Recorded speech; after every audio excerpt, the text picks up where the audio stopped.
Praise the lord. ప్రేమని దేవుని బిడ్డలారా, ఈరోజు దేవుడు మనతో మాట్లాడుతున్న మాటను గమనిద్దాం. యెషయా గ్రంథం 51వ అధ్యాయం 11వ వచనము, యెహోవా విమోచించిన వారు సంగీతనాదముతో సీయోనునకు తిరిగి వచ్చెదరు. నిత్య సంతోషము వారి తలల మీద ఉండును. వారు సంతోష ఆనందము గలవారగుదురు. దుఃఖమును నిట్టూర్పును తొలగిపోను. హల్లెలూయా. ఎంత అద్భుతమైనటువంటి మాటలు దేవుడు మాట్లాడుతున్నారు. దేవుడు విమోచించినటువంటి వారు సంతోష ఆనందంతో వస్తారు, తిరిగి వస్తారు అని దేవుడు మాట్లాడుతున్నాడు.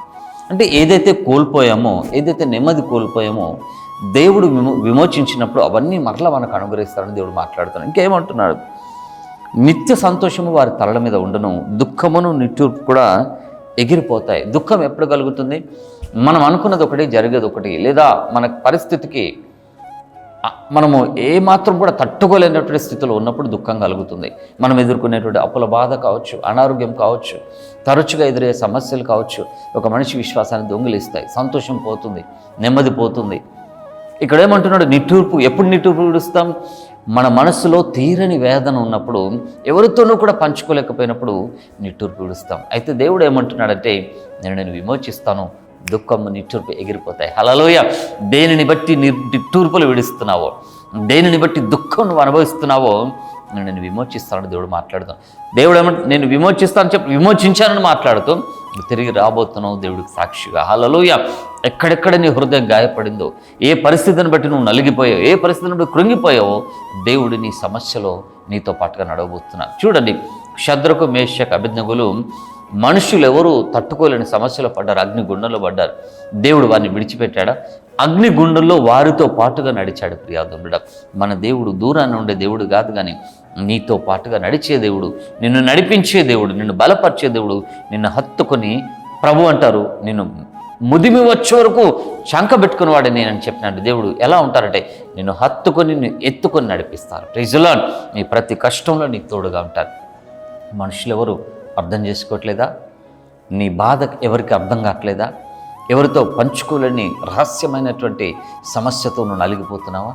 దేవుడు దాన్ని చూస్తున్నాడు. ప్రియాదోని బిడ్డ, దేనిని బట్టి అయితే నువ్వు కలతపడ్డావు, దేనిని బట్టి అయితే గాయపడ్డావు, అది తీసేస్తానంటున్నారు. నిన్ను దుఃఖానికి నడిపించింది, నిన్ను నిట్టూర్పులు విడిచేటట్టుగా చేసింది ప్రభు కొట్టివేయబోతున్నారు. నిత్య సంతోషము నీకు అనుగ్రహిస్తా అంటున్నారు. హల్లెలూయా. ప్రభుకు మహిమ కలుగును గాక. ప్రార్థనలోకి భవిస్తాం, మన హృదయాలు దేవుడికి అప్పగిస్తాం. ఈరోజు మరలా నూతనమైన మనసుతో దేవుడితో చూడు. ఒక క్రొత్త నిబంధనతో దేవుడు నీతో మాట్లాడుతున్నాడు. దుఃఖము నిట్టూర్పు ఎగిరిపోతాయని మాట్లాడుతున్నాడు. హల్లెలూయా. ఈ మాట నమ్ముదాం. నమ్ముట నీ వల్లైతే నమ్మువానికి సమస్తము సాధ్యమే. ప్రార్థించుకుందాం. ప్రియ ప్రభా, దయగల తండ్రి, సర్వోన్నతుడా, ఈ బిడ్డలు మీ చేతులకు అప్పగిస్తున్నాం. ప్రభా, కృప చూపండి, కనికరపడండి, ఆదరించండి. భయంకరమైన నిట్టూర్పుతో, దుఃఖంతో, వేదనతో కాలం వెలుగుచ్చుతున్నారేమో దేవా. ఈ దినం ఎలా గడుస్తుంది, ఈ నెల ఎలా గడుస్తుంది అని అనుకుంటున్నారేమో. యేసు నామములో నీ హస్తబలము వీరి పట్ల ఇదిగో రూఢిపరచమని ప్రార్థిస్తున్నాం. నీ బలము వీరి పట్ల వెల్లడి చేయదేవా. అయ్యా, త్వరగా రా నా తరి. వీరి జీవితంలో విడుదల దయచి విమోచించున్నాను. వీరు అనుభవిస్తున్న కష్టం నుండి, వీరు అనుభవిస్తున్న శ్రమ నుండి, వీరు అనుభవిస్తున్న లేమి నుండి, కొరత నుండి తప్పించు అయ్యా. ఆలస్యము, ఆటకము వీరి విశ్వాసాన్ని దొంగిలిస్తుందేమో.